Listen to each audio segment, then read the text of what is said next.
Oh my God.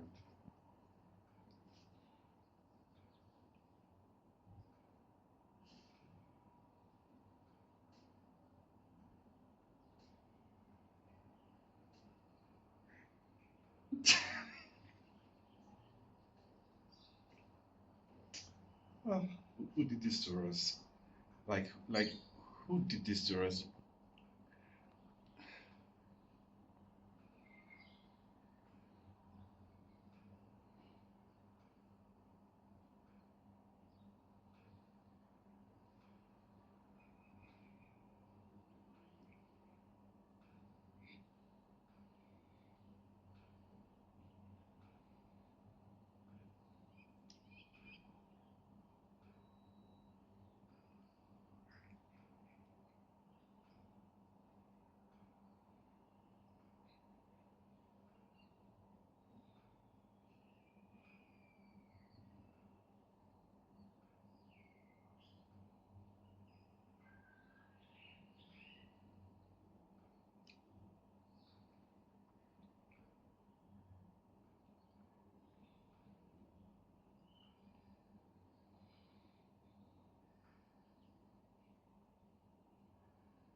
There's only a few things I can say about this video.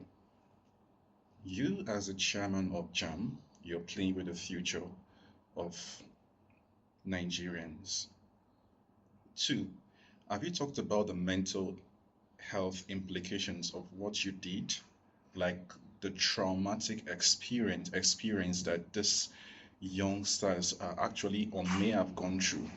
You're playing with their future and you come up here and you're pretending and giving us this crocodile tears. And it's so annoying to see people clapping for him, like Nigerians clapping for him, when they clearly know that this is just a case of pretense. Crocodile tears. Like this has been happening for years, like going back in time.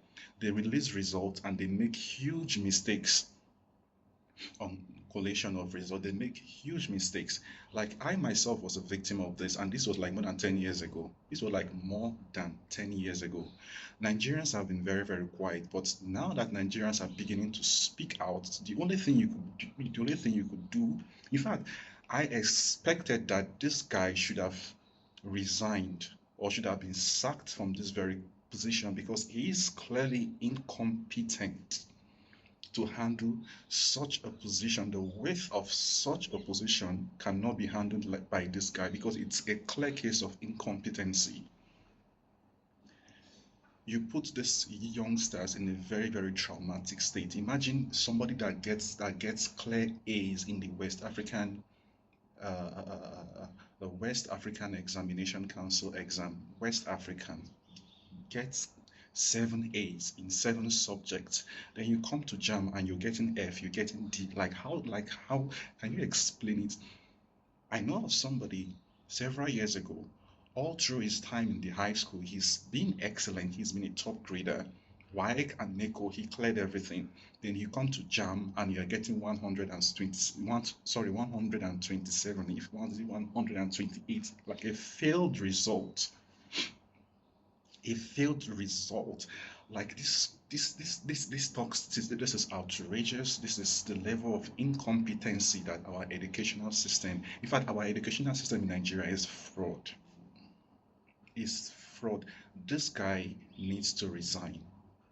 That's what the Ministry of Education is supposed to have done. They should have relieved this guy of his position, not coming to give us crocodile tears. And you want these children to go resit this exam. Do you know what it means to prepare for an exam that qualifies you for the university? Do you know what it means? All the hours of reading, of studying, you want them to go back and do that again? I think it's high time that our educational system needs to be restructured and it's time that they start kicking out all these incompetent people because they are not fit to handle such positions? Thank you. Also, talking about Nigeria's failed educational system, like let me give you an example. This is my own experience. I've always been an A grader ever since I was in high school. Yeah, that was in the past. I was like, it's like more than, okay, that's 2020. Sorry, this was like 2006, 2007 when I wrote my Jamb. In fact, I was very certain of what I wrote, and I knew I was going to pass. When the result came out, I saw 176. 176. Okay. I also came into the university through like a remedial program. I cleared the remedial program, and then it was during my time. They were like, even if you go through remedial, you have to go through Jamb. I cleared the remedial program in A's. I think I got like 8 A's or so. I wrote Jamb, and I'm getting 170 something. I'm like, this is not possible. I had to write Jamb the second time. I was very, very certain I was going to pass, only for me to come up with 120 something. Then my dad was like, no, because he knows me very well. Now he had to start going to offices, like entering offices, like begging, because in Nigeria, without the Jamb, you can't gain entrance into the university. Let's not even talk about that. Now, this is a clear situation now. Somebody actually revealed to my dad that my cumulative in the Jamb of that year was 289. I applied for microbiology, 289. That was my score. And the cutoff for microbiology then was 250. I scored 289 in Jamb. Now, my score was sold to somebody, and the person's score was given to me. I'm sorry to say this, but it was an insider in Jamb that actually revealed this to my dad.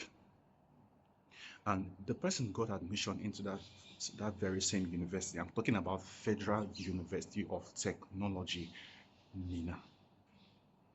Microbiology. I know the girl, but I couldn't resent her because, well, it's just a failed system in Nigeria. My dad had to start begging because I couldn't afford to stay another year at home again because it's going to be like a waste of money. My dad had to start begging, and that was how I ended up in biological science department. Like, people's scores in Nigeria are being sold to people that they didn't even work hard for that. Nigerians, you know that what I'm saying is the truth. What I'm saying is the truth. In fact, let us even talk about people that actually merited the score in Jamb, and their scores were actually given to them without any kind of corruption, corrupted practices. Now, I know of somebody, my very, very good friend, Ibuka. This guy got almost 300 and I think 305. That was what is like one of the highest scores. He merited it, but he was denied admission into Federal University of Technology in Mina, Niger State, Nigeria. People get very, very high scores and they don't get admission. Now, even with that score, you have to go into offices begging. Imagine the embarrassment, imagine the kind of humiliation that our parents went through. Like, my dad went through humiliation just to get me through into the university. I am a victim of this failed educational system in Nigeria. My friend, the dad, I'm talking about somebody I know. The dad had to beg for him to get into biochemistry department. Had to beg even with that score. Now you understand what I'm talking, and now you understand the pain that Nigerians are going through. Why do you think that so many people, immediately their children graduate from high school, they send them abroad to school? They send them abroad to school because the Nigerian educational system is completely fraud, and it has failed a lot of children in Nigeria. Now you get into the university, and you are expected to spend approximately, for federal institutions, you are expected to spend 5 years approximately. You get in there and you're spending up to 6 years, sometimes 7 years, because of what? Strike. I was supposed to spend 5 years in the university. I ended up spending 6 years in the university because the Nigerian government refused paying the lecturers what they are due, their hard work. Like, we went on 1 year indefinite strike. Literally, Nigerian students were at home for 1 year, 1 good year. This is not just Jamb alone. The entire system is completely flawed, completely flawed. And I'm very, very glad that Nigerians are beginning to speak out because we are tired of this menace. We are tired of this kind of we are tired of this kind of treatment. It makes no sense to me. It literally makes no sense to me.